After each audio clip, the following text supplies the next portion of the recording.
تمرین شماره 64.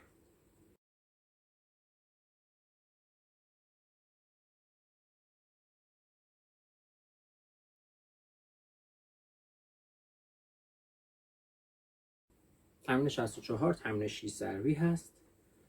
مثل ویدیوی قبلی هر چنگ رو برابر یک شماره قرار میدیم. علامت فای دیез داریم. 1 2 3 4 5 6 میشه دو ره دو سی، دو ره دو سی. 1 2 3 لا سی، دو ره دو سی، دو ره دو سی.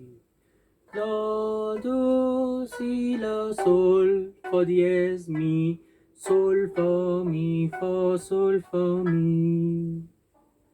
دو ره دو سی لا سی، دو ره دو سی، دو ره دو سی.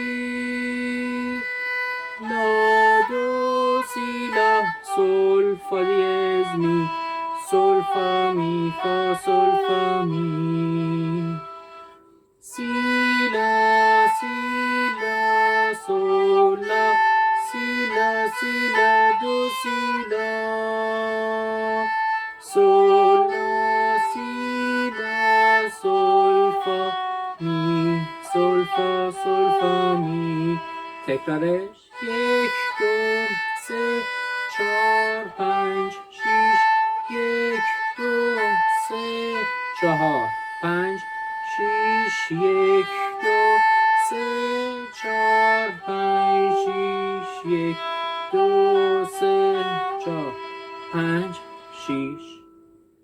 تقدیم همه شما عزیزان.